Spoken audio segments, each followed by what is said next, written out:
Sir ಅದು ಮೇಜ್ African tall ಅಂತ 70 ದಿನಕ್ಕೆಲ್ಲ ಕೊಯ್ಲು ಬರುತ್ತೆ. ಕೊಟ್ರೆ ಒಳ್ಳೆ ಹಾಲು ಬರುತ್ತೆ, ಒಳ್ಳೆ ಸೆಮೆನ್ ಬರುತ್ತೆ. ಇದು ರೋಡ್ಸ್ ಅಂತ ಇದು ಮಲ್ಟಿ ಕಟ್ ಬಹುವಾರ್ಷಿಕ. ಒಂದ್ ಸಾರಿ ಹಾಕಿದ್ರೆ 6 ರಿಂದ 7 ವರ್ಷ ಬರುತ್ತೆ. ವರ್ಷಕ್ಕೆ 6 ರಿಂದ 7 ಕೊಯ್ಲು ಬರುತ್ತೆ. 4.5 ರಿಂದ 5.5 ಅಡಿ ಹೈಟ್ ಬರುತ್ತೆ. ಮೇಕೆ, ಕುರಿ, ಹಸು, ಎಮ್ಮೆ, ಕುದುರೆಗೆ ಹೆಚ್ಚಿಗೆ ಹೋಗುತ್ತೆ. ಅಲಸಂದೆ ಅಂತೇಳಿ ಎರಡು ಜೊತೆಯಲ್ಲಿ ಮಿಕ್ಸ್ ಮಾಡಿ ಬಿತ್ತನೆ ಮಾಡ್ಕೊಂಡ್ರೆ ಒಳ್ಳೆ ಮೇವು ಉತ್ಪಾದನೆ ಚೆನ್ನಾಗುತ್ತೆ, ಹಾಲು ಚೆನ್ನಾಗಿ ಬರುತ್ತೆ. ಮತ್ತೆ ಇದು ಎಡ್ಜ್ ಲೂಸ್ ಅಂತ ಮೇಕೆ, ಕುರಿ, ರಾಸುಗಳಿಗೂ ಕೂಡ ಮಿಕ್ಸ್ ಮಾಡಿ ಕೊಡ್ಬೋದು. ಬಾಡಿ ಡೆವಲಪ್ಮೆಂಟ್ ಚೆನ್ನಾಗುತ್ತೆ ಕುರಿ, ಮೇಕೆಗೆ ಮತ್ತೆ ಮಲಕ್ಕೆ. ಇನ್ನು ಇದು ಬಂದು CYFS 31 11 ಅಡಿ ಹೈಟ್ ಬರುತ್ತೆ. ಕಟ್ ಮಾಡ್ತಿದ್ರೆ ಬರ್ತಾನೆ ಇರುತ್ತೆ. ಇದು ಡ್ರಮ್ ಸ್ಟಿಕ್ ಅಂತೇಳಿ ದುಗ್ಗೆ. ಇದು ಒಂದ್ಸಾರಿ ಮಾಡಿದ್ರೆ 10 ವರ್ಷ ಇಟ್ಕೊಂಡ್ಬಿಟ್ಟು ಒಂದು 4.5 ಅಡಿ ಕಟ್ ಮಾಡೋದು. ಕುತ್ತಿಗೆನ ಕಟ್ ಮಾಡ್ಕೊಂಡ್ಬಿಟ್ರೆ ಬ್ರಾಂಚಸ್ ಬರ್ತಾ ಇರುತ್ತೆ. ಆ ಬ್ರಾಂಚಸ್ ಕಟ್ ಮಾಡಿ ಮೇಯಿಸ್ಕೊಳೋದು. ಇದು 450, ಇದು 80 ರುಪೀಸು, ಇದು 500 ರುಪೀಸು, ಇದು 350, ಇದು 1500. ಹೆಸರುಘಟ್ಟದಲ್ಲಿ ಬಂದ್ರೆ ಪ್ರಾದೇಶಿಕ ಮೇವು ಕೇಂದ್ರ ಭಾರತ ಸರ್ಕಾರದ ಒಂದು ಉದ್ಯಮ. ಅಲ್ಲಿ ಬಂದು ನೀವು ಬೀಜ ತಗೊಬೋದು. ಬೀಜ ಇಲ್ಲ ಅಂದ್ರೆ ಬೇರೆ ಕೊಡ್ತೀವಿ. ಸರ್ ನಮಸ್ಕಾರ, ನನ್ನ ಹೆಸರು ಅಶ್ವಥ್ ಅಂತೇಳಿ, ಕ್ಷೇತ್ರಾಧಿಕಾರಿಯಾಗಿ ಕೆಲಸ ಮಾಡ್ತೀನಿ. Regional forest station Hesaraghatta. Sir ಅದು ಮೇಜ್ ಆಫ್ರಿಕನ್ ಟಾಲ್ ಅಂತ ಅದು ಬಂದು ಸಿಂಗಲ್ ಕಟ್ಟು ಸರ್. 70 ದಿನಕ್ಕೆಲ್ಲ ಕೊಯ್ಲು ಬರುತ್ತೆ. ಸ್ಮೂತಾಗಿರುತ್ತೆ ಮೇವು. ಸಣ್ಣ ಪೀಸ್ ಮಾಡಿಕೊಟ್ರೆ ಒಳ್ಳೆ ಹಾಲು ಬರುತ್ತೆ, ಒಳ್ಳೆ ಸೆಮೆನ್ ಬರುತ್ತೆ. 70 ದಿವಸಕ್ಕೆ ಕೊಯ್ಲು ಬರುತ್ತೆ ಸರ್. ಒಳ್ಳೆ ಪೌಷ್ಟಿಕವಾದ ಆಹಾರ. ಇದ್ರ ಜೊತೆಲಿ ಕೋಪಿಯ ಮಿಕ್ಸ್ ಮಾಡಿ ಕೊಟ್ಕೊಂಡ್ರೆ ಕೋಪಿಯಲ್ಲಿ 20% ಪ್ರೋಟೀನ್ ಇದೆ. ಮೇಜ್ ಆಫ್ರಿಕನ್ ಟಾಲಲ್ಲಿ 11% ಇದೆ. ಟೋಟಲ್ 32% ಆಗುತ್ತೆ. ಕ್ಲೀನಾಗಿ ಹಾಲು ಬರುತ್ತೆ. ಬಾಡಿ ಡೆವಲಪ್ ಆಗೋಂಥ ರಾಸುಗಳಿಗೆ ಚೆನ್ನಾಗಿ. ಇದು ಯಾವುದಕ್ಕೆ? ಹಸುಗೆ ಯೂಸ್ ಮಾಡ್ಬೋದು. ಹಸು, ಮೇಕೆ, ಕುರಿ, ಎಮ್ಮೆ ಎಲ್ಲಕ್ಕೂ ಯೂಸ್ ಮಾಡ್ಬೋದು. ಇದು ರೋಡ್ಸ್ ಅಂತೇಳಿ ಇದು ಮಲ್ಟಿ ಕಟ್ಟು ಬಹುವಾರ್ಷಿಕ. ಒಂದು ಸಾರಿ ಹಾಕಿದರೆ 6 ರಿಂದ 7 ವರ್ಷ ಬರುತ್ತೆ. ವರ್ಷಕ್ಕೆ 6 ರಿಂದ 7 ಕೊಯ್ಲು ಬರುತ್ತೆ. ನಾವು ಹೆಂಗೆ ಮೇಂಟೈನ್ ಮಾಡ್ತೀವಿ ಹಂಗೆ ನೀರು ಗೊಬ್ಬರ ಕೊಟ್ಟಂಗೆ ಬರುತ್ತೆ. 4.5 ರಿಂದ 5.5 ಅಡಿ ಹೈಟ್ ಬರುತ್ತೆ.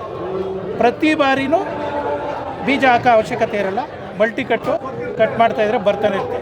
ವರ್ಷಕ್ಕೆ 6 ಕೊಯ್ಲು, 7 ರಿಂದ 8 ವರ್ಷ ಇಟ್ಕೊಂಡು. ಹುಲ್ಲು ತುಂಬ ಚೆನ್ನಾಗಿರುತ್ತೆ. ಮೇಕೆ, ಕುರಿ, ಹಸು, ಎಮ್ಮೆ, ಕುದುರೆಗೆ ಹೆಚ್ಚಿಗೆ ಹೋಗುತ್ತೆ.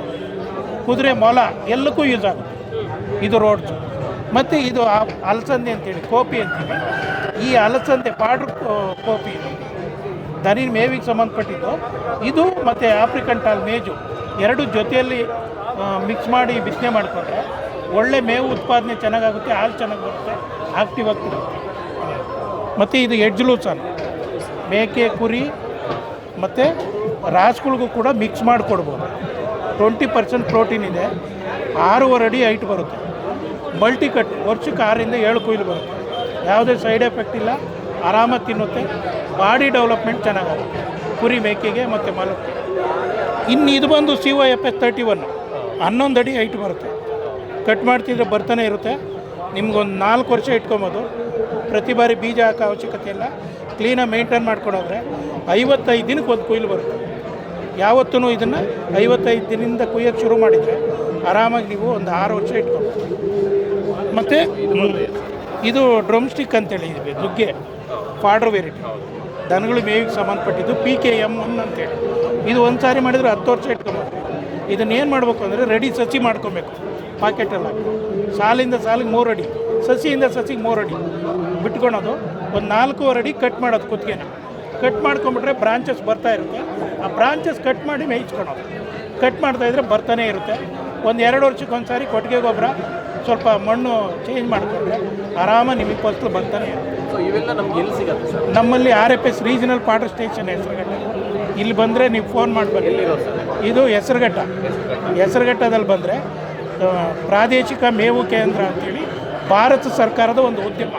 ಅಲ್ಲಿ ಬಂದು ನೀವು ಬೀಜ ತೊಗೊಬೋದು. ಬೀಜ ಇಲ್ಲ ಅಂದರೆ ಬೇರು ಕೊಡ್ತೀವಿ. ಬೇರು ಫ್ರೀಯಾಗಿ ಕೊಡ್ತೀವಿ. ತೊಗೊಂಬಂದು ನೀವು ಸ್ವಲ್ಪನೇ ಡೆವಲಪ್ಮೆಂಟ್ ಮಾಡ್ಬೋದು. ಬೇರೆ ಫ್ರೀಯಾಗೆ ಫ್ರೀಯಾಗಿ ಕೊಡ್ತೀವಿ. ಬೇರು ಸೀಡಿಗೆ ಮಾತ್ರ ಚಾರ್ಜಸ್ ಮಾಡ್ತೀವಿ. 450 ರುಪೀಸ್ 1 kg ಇರ್ತದೆ. ಮೇಜ್ ಬಂದು 50 ರೂಪಾಯಿ ಇರ್ತದೆ. ಇದು 450, ಇದು 80 ರುಪೀಸು, ಇದು 500 ರುಪೀಸು, ಇದು 350, ಇದು 1500. ಈ ಥರ ರೇಟ್ ಇರುತ್ತೆ. ಆ ಟೈಮ್ಗೆ ಏನು ರೇಟ್ ಇರ್ತದೋ ಅದರ ಪ್ರಕಾರ ಮಾರಾಟ ಮಾಡ್ತೀವಿ.